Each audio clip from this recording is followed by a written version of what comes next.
할렐루야. 오늘은 보이지 않는 하나님의 손길이라는 제목으로 우리 함께 은혜를 나누도록 하겠습니다. 오늘은 2018년 12월 30날입니다. 1년이 52주가 있는데 52주 가운데 마지막 52주 주일로 예배를 드리고 있습니다.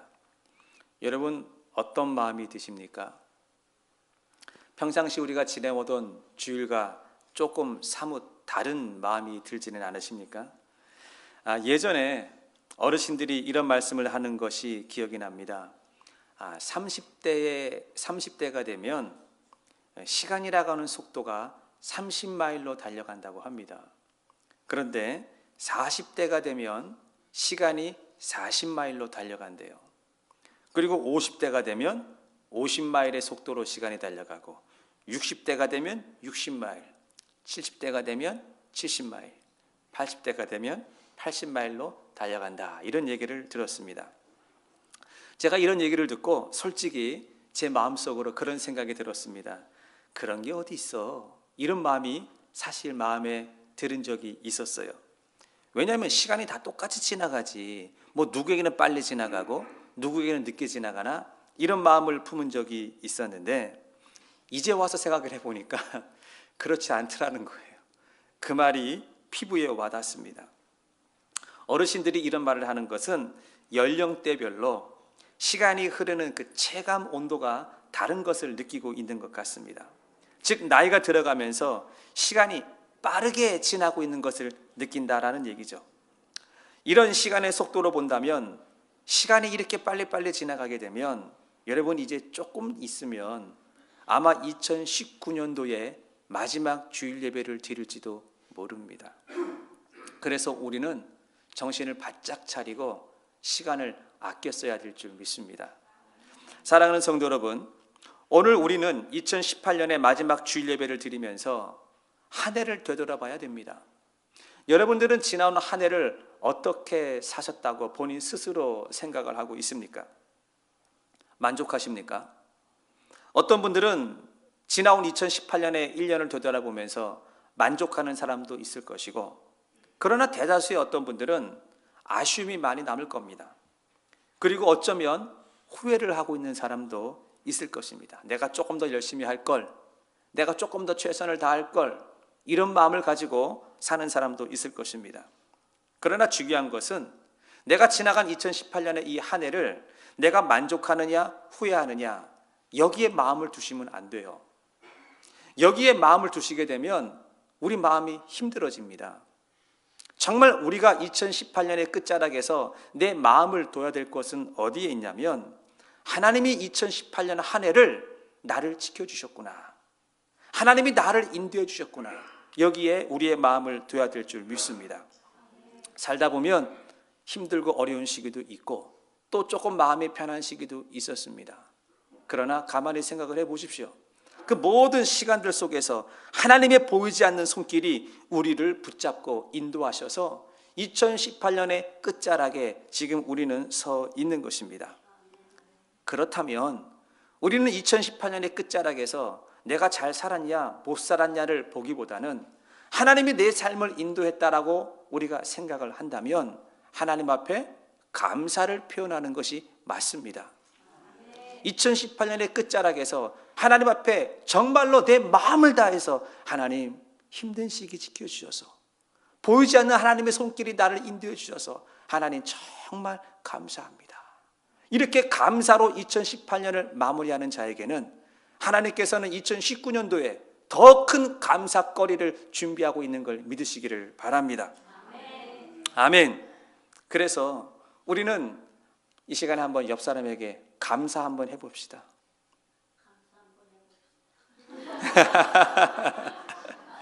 옆 사람을 바라보면서 감사를 한번 표현해 보시라는 얘기예요. 옆에 있어서 감사해요 하고 한번.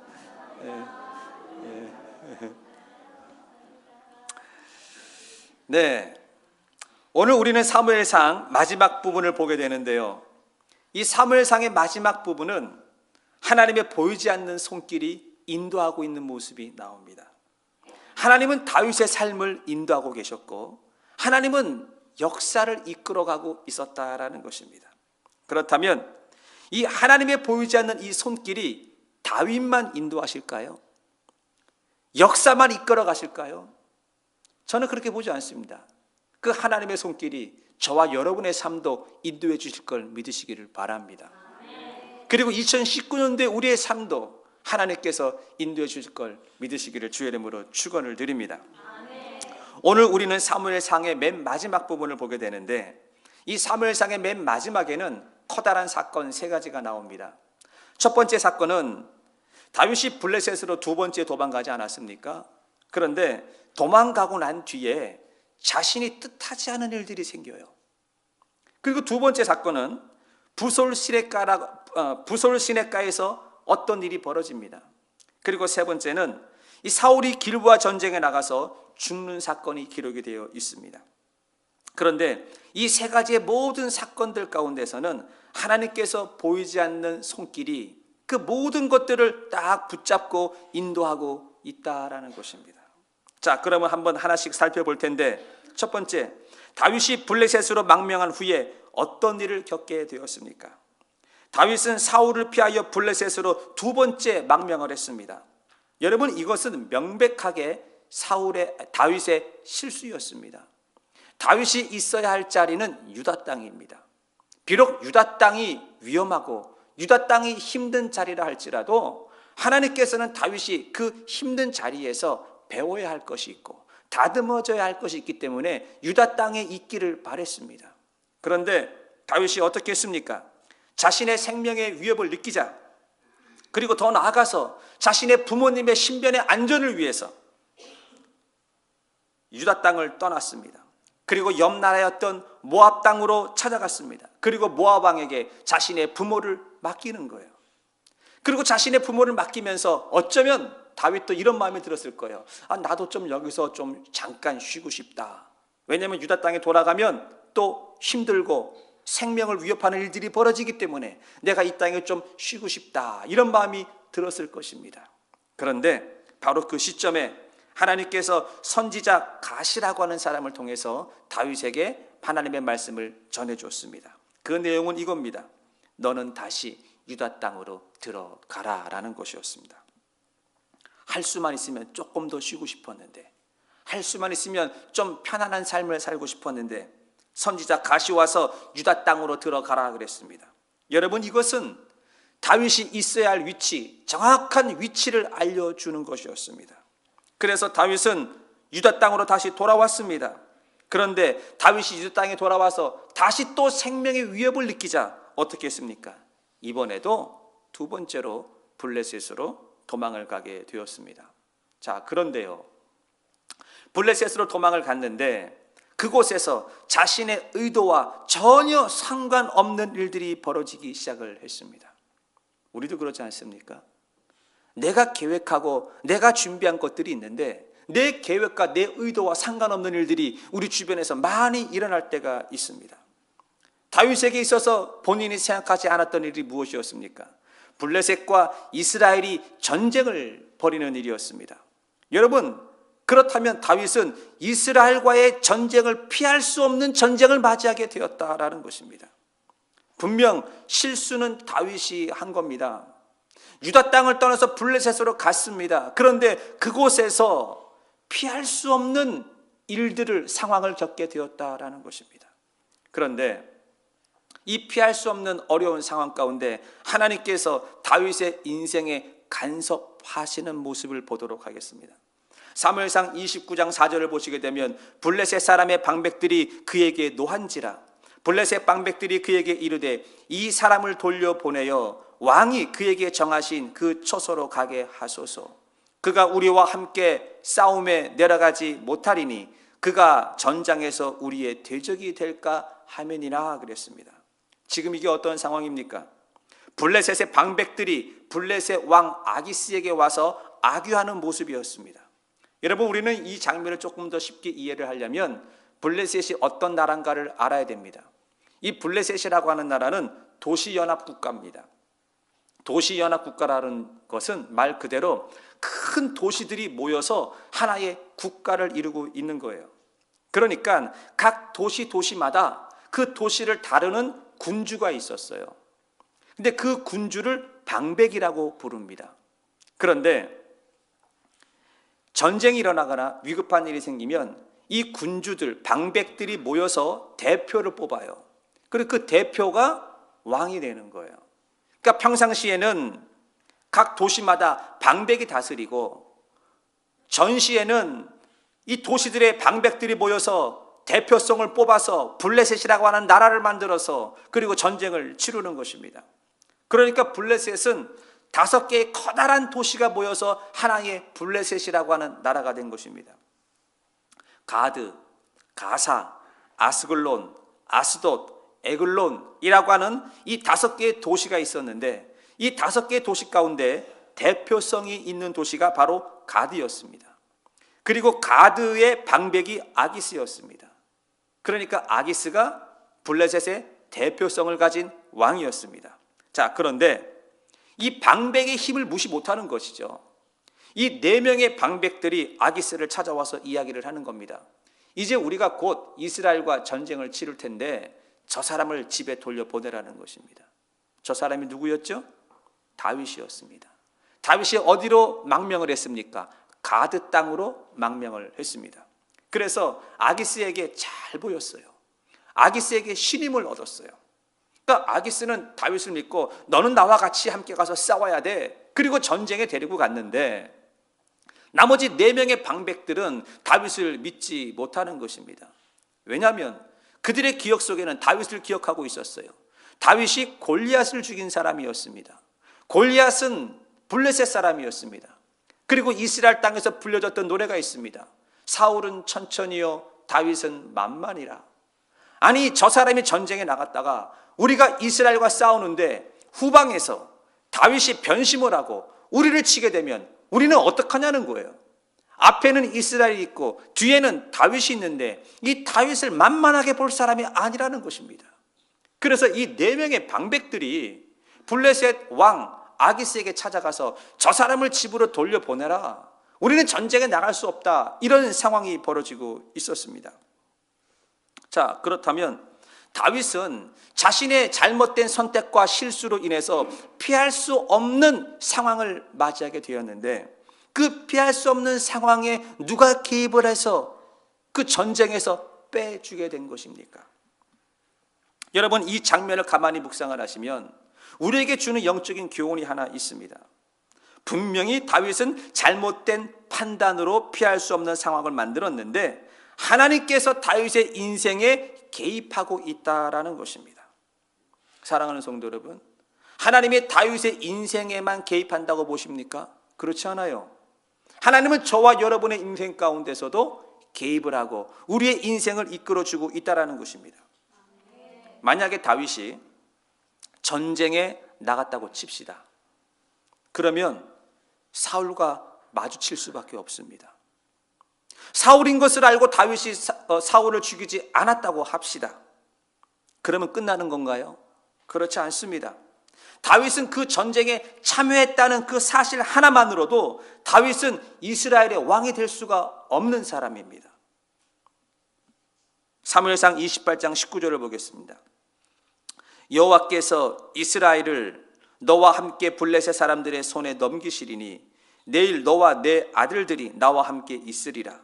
여호와께서 또 이스라엘 군대를 블레셋 사람들의 손에 넘기시리라 하는지라. 지금 이게 무슨 내용입니까? 사울이 전쟁에 나가기 앞서서 신접한 여인을 찾아갔습니다. 그래서 사무엘의 영을 불러올렸습니다. 그랬더니 이 사무엘의 영이 사울에게 하는 말입니다. 2가지를 이야기했습니다. 여호와께서 이스라엘을 너와 함께 블레셋 사람들의 손에 넘길 것이다 그랬어요. 한마디로 말하면 무엇입니까? 너는 내일 이 전쟁에서 이스라엘이 질 거야. 하나님이 벌써 이미 결과를 정해 놓았습니다. 2번째는 너와 내 아들들이 나와 함께 있으리라 그랬습니다.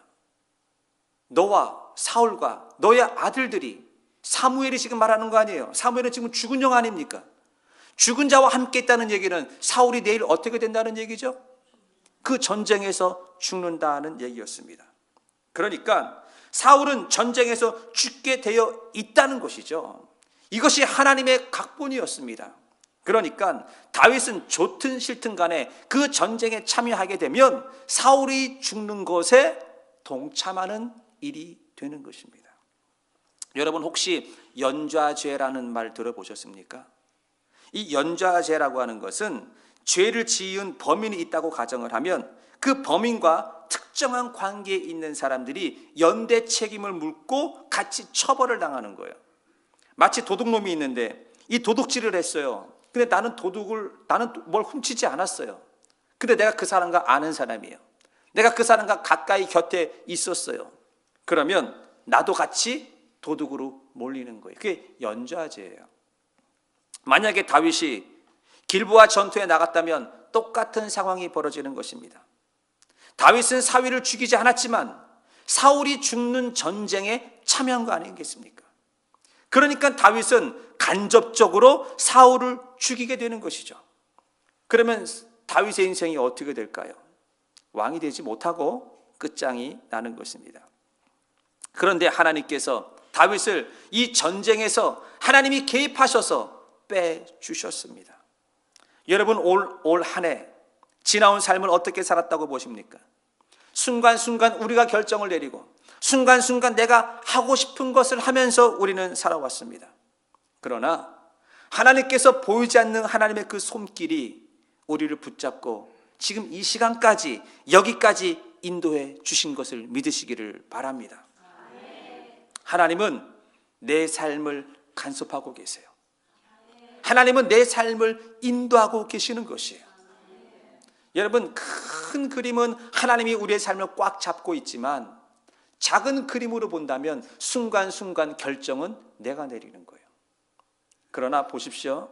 내가 내리는 결정이라고 하더라도 하나님께서 인도하셔서 하나님의 뜻 가운데로 이끌고 계시는 것이에요. 내가 한순간에 잘못된 결정을 내리면 돌아가는 것뿐이에요. 그러나 하나님의 뜻 가운데로 가게 되어 있는 것입니다. 2018년의 마지막 끝자락에 와서 우리는 하나님께서 내 삶을 붙잡고 나를 여기까지 인도해 주신 것에 대해서 우리는 다시 한번 감사를 해야 될 줄 믿습니다. 감사로 2018년을 마무리해야 2019년이 더 큰 감사로 열리게 되는 것입니다. 두 번째는 이제 내일 모레면 2019년이 됩니다. 여러분 2019년도에는 어떻게 사시겠습니까? 2019년도에는 정말로 우리 하나님 한 분만 바라보고 사시기를 주의 이름으로 축원을 드립니다. 한번 따라해 보실까요? 2019년도에는 하나님 한 분만 바라보겠습니다. 입술에 고백하신 대로 그렇게 꼭 사시기를 주의 이름으로 축원을 드립니다. 다윗이 전쟁에서 제외됐어요. 아주 감사한 일이죠. 그래서 너무 기분이 좋아서 이제 집으로 갔습니다. 자기와 함께 했던 600명의 사람들과 집으로 가는데 집에 와보니 큰일이 났습니다. 무슨 일이냐면 블레셋 사람들과 다윗이 이스라엘과 전쟁을 하기 위해서 집을 비운 사이에 이 아말렉이라고 하는 사람이 쳐들어와 버렸어요. 그러니까 지금 블레셋은 이스라엘 북쪽에 있는 이스라엘과 전쟁을 하기 위해서 군사를 이끌고 다 북으로 올라갔어요. 그러니까 블레셋이 텅 비어 있지 않습니까? 그러니까 블레셋 남쪽이 아말렉이거든요. 그러니까 남쪽에 있던 아말렉이 비어 있는 블레셋 땅에 쳐들어와서 싹 쓸어버린 거예요. 그런데 다윗이 살고 있던 동네가 시글락이라고 하는 도시였는데 다윗이 시글락에 돌아와 보니 집이 홀라당 불타버리고 없는 거예요. 그리고 가족도 없는 거예요. 아말렉이 싹 쓸어가서 집을 무너뜨리고 불태우고 처자식을 다 데리고 가버렸어요. 그런데 바로 이 타이밍에, 기가 막힌 타이밍에 다윗과 600명의 군사들이 집에 돌아온 것이었습니다. 여러분 마음이 어떨 것 같아요? 너무 감사한 마음으로 우리는 전쟁에 안 나가도 돼, 이런 마음으로 집에 돌아왔는데 홀라당 불타고 아무도 없으니 이 상황 가운데 다윗과 함께 갔던 600명이 이런 말을 합니다. 사무엘상 30장 6절에 보시면 백성들이 자녀들 때문에 마음이 슬퍼서 다윗을 돌로 치자 그랬습니다. 여러분, 어쩌면 이런 일이 벌어질 수가 있겠습니까? 지금 아말렉이 쳐들어와서 블레셋을 불질러 버린 것이 이게 지금 다윗 책임입니까? 그런데 왜 다윗과 함께 따라갔던 사람들은 그 원망을 지금 누구한테 돌리고 있습니까? 다윗에게 돌리고 있습니다. 그리고 뭐라고 얘기합니까? 돌로 치자는 것이었습니다. 여러분, 잘 생각해 보십시오. 다윗을 따랐던 600명의 사람들이 어떤 사람이었습니까? 다윗과 생사고락을 함께한 사람이었습니다. 다윗과 죽을 고비를 같이 넘긴 사람들이었습니다. 그런데 그들에게요, 가족에 대한 문제가 생겼어요. 가족에 대한 문제가 생기니까 이 600명의 사람들이 변했어요. 태도가 바뀌어버렸어요. 다윗을 돌로 치자고 했습니다. 여러분, 이 상황에서 다윗이 어떤 마음이 들었을까요? 서운함을 떠나서 배신감을 느꼈을 것입니다. 그러자 다윗이 정신을 차리고 빼앗긴 가족과 재산을 찾아오기 위해서 이 600명을 데리고 아말렉 사람들을 다시 추격하기 시작을 했습니다. 사무엘상 30장 9절과 10절에 보시면, 이에 다윗과 또 그와 함께한 600명이 가서 부솔 시내에 이르러 뒤떨어진 자를 거기 머물게 했으되 곧 피곤하여 부솔 시내를 건너지 못하는 200명을 머물게 했고 다윗은 400명을 거느리고 쫓아가니라 그랬습니다. 자, 다윗이 600명을 데리고 아말렉을 쫓아가고 있습니다. 그런데 군사들의 체력이 다 똑같지 않았습니다. 어떤 사람은 금방 지치는 사람이 있고 어떤 사람은 잘 따라가는 사람이 있었어요. 그런데 한참을 추격을 하다 보니까 체력이 딸리는 200명들이 잘 따라오지를 못하는 거예요. 그래서 다윗이 이런 말을 합니다. 너희들은 이 부솔 시냇가에서 잠시 쉬고 있어라. 그리고 우리가 가지고 왔던 이 소유물을 잘 지키고 있어라. 그리고 다윗은 400명을 데리고 다시 아말렉을 추격하기 시작을 했습니다. 밤새도록 쫓아갔습니다. 사무엘상 30장 17절을 보십시오. 다윗이 새벽부터 이튿날 저녁 때까지 그들을 치매 낙타를 타고 도망한 소년 400명 외에는 피한 사람이 없었더라라고 합니다. 다윗과 함께 갔던 400명의 군사들이 밤새 추격을 하고 큰 전쟁에서 승리를 얻은 것입니다. 얼마만큼의 큰 전쟁을 치렀냐면 새벽부터 공격을 하기 시작을 해서 그 이튿날 해 질 때까지 전쟁을 벌였어요. 그리고 도망간 사람들은 낙타를 타고 도망간 사람 400명이랍니다. 잘 보십시오. 400명이 쳐들어갔는데 두려워서 도망간 사람은, 낙타를 타고 도망간 사람은 400명이고 이틀 동안 전쟁을 해서 큰 승리를 거뒀으니 이게 얼마만큼의 큰 승리였겠습니까? 자, 그러면 다윗과 함께 갔던 이 400명의 사람들에게는 두 가지 반응이 나타납니다. 첫 번째는 뭐냐? 사기가 충천했을 거예요. 야, 이거 우리가 했다는 거지, 우리가. 이 큰 전쟁. 두 번째는요, 전리품이 보이기 시작을 했습니다. 얼마나 많은 물건들이 산더미처럼 쌓여있겠습니까? 그래서 이 400명들이 의기양양해가지고 그 수많은 전리품들을 갖고 부솔 시냇가로 오고 있었어요. 자, 부솔 시냇가에서는 누가 있었습니까? 체력이 딸려서 지쳐있던 200명의 군사들이 다윗의 군사 400명이 전쟁에서 이기고 온다는 얘기를 듣고 마중을 나갔어요. 마중을 나가서 환영을 해주는 장면이 나옵니다. 사무엘상 30장 21절과 22절을 보겠습니다. 다윗이 정과 같이 피곤하여 능히 자기를 따르지 못함으로 부솔 시내에 머물게 한 200명에게 왔습니다. 그들이 다윗과 그와 함께한 백성을 영접하러 나오는지라 다윗이 그 백성에게 이르러 문화를 하매 22절 다윗과 함께 갔던 자들 가운데 악한 자와 불량배들이, 여기서 말하는 악한 자와 불량배라고 하는 것은 이 마음이 강팍한 사람을 말하는 거예요. 마음이 조금 부드러워야 되는데 이 마음에 사심이 많고 욕심이 많고 강팍한 사람을 말하는 거예요.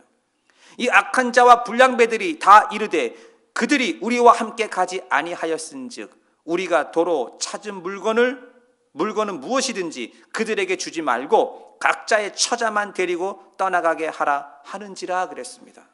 여러분, 지금 이게 말이 되는 얘기입니까?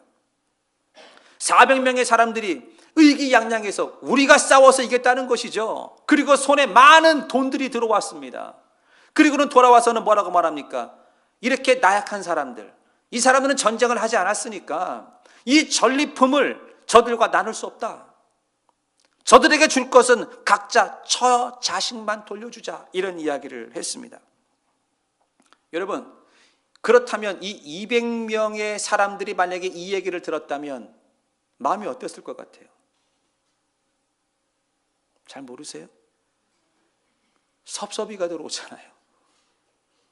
아니, 지금 생사고락을 같이 넘었고 같이 여기까지 왔는데, 아니 그 전쟁에서 이겼다고 해서 아니 전리품을 나누지 못하고 처자식만 가지고 돌아가라? 마음에 섭섭이가 들어오고, 이 섭섭이가 거기서 끝나지 않고 아마도 더 큰 사건이 벌어졌을 거예요. 여러분, 이것이 사람의 본 모습입니다.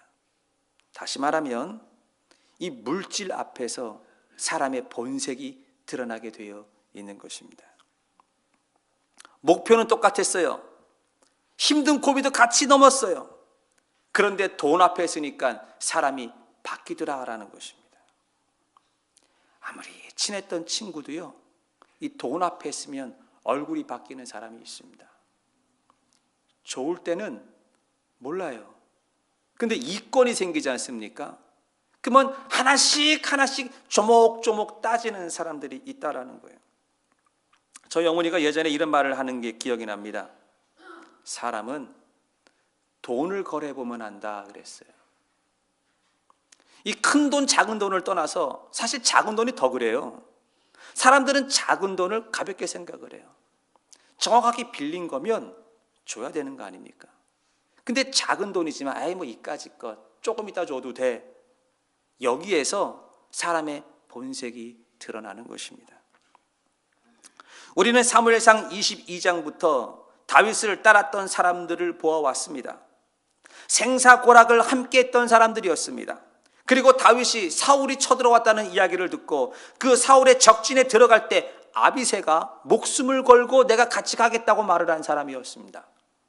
그런데 그들이요, 가족 문제 앞에서, 물질 문제 앞에서 그들의 행동이 바뀌어버렸습니다. 그런 성도들도 있습니다. 평상시에는 신앙생활 잘합니다. 하나님도 열심히 찾습니다. 그런데 갑자기 가족 문제가 턱 걸리지 않습니까? 자식 문제가 걸리고 남편 문제가 걸리면 안색이 변하는 사람이 있습니다. 물질 문제 앞에 섰을 때에 신앙을 잃어버리는 사람이 있더라라는 것입니다. 다윗을 돌로 치자 그랬습니다. 사랑하는 성도 여러분, 여러분들은 2019년에 금방 하나님만 바라보겠습니다 라고 이야기를 했습니다.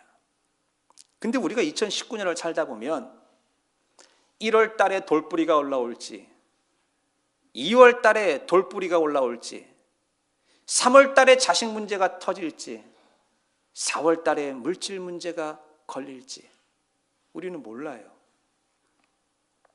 그런데 우리는 2019년을 출발하면서 하나님만 바라보겠습니다라고 이야기를 했지만, 오늘 본문을 보시면 사람들이 가족 문제나 물질 문제 앞에서 안색이 변하고 태도가 변하는 모습을 보았습니다. 사랑하는 성도 여러분, 2019년도는 누구를 의지하시겠습니까? 사무엘상 30장 6절을 보시게 되면 백성들이 자녀들 때문에 마음이 슬퍼서 다윗을 돌로 치자 하니 다윗이 크게 다급하였으나 그의 하나님 여호와를 힘입고 용기를 얻었더라라고 합니다. 다윗은 사람들의 배신 가운데서 다윗이 우리에게 보여주었던 행동이 무엇이었습니까? 그는 하나님 여호와를 힘입고 용기를 얻었더라. 사람 문제나 물질 문제나 모든 문제들 가운데서 다윗은 그의 하나님 여호와를 힘입고 용기를 얻었다 그랬습니다. 솔직히 사람이 살아가는 데 있어서 피부에 와닿는 가장 큰 문제가 무엇입니까? 두 가지 아닙니까? 가족 문제하고 물질 문제 아니겠습니까? 2019년도에 이 두 가지 문제 앞에 우리가 섰을 때 어떻게 할 것이냐라는 것입니다. 다윗은 가족을 다 잃어버린 위기 상황 가운데서도 그는 하나님 여호와를 힘입고 용기를 얻었더라라고 이야기를 하고 있습니다. 그리고 부솔 시냇가에서 전리품 때문에, 아니 돈 때문에 싸움이 일어났을 때도 다윗은 이렇게 말을 합니다. 사무엘상 30장 23절에 다윗이 이르되 나의 형제들아 여호와께서 우리를 보호하시고 우리를 치러 온 그 군대를 우리 손으로 넘기셨은즉 그가 우리에게 주신 것을 너희가 이같이 못하리라 그랬습니다.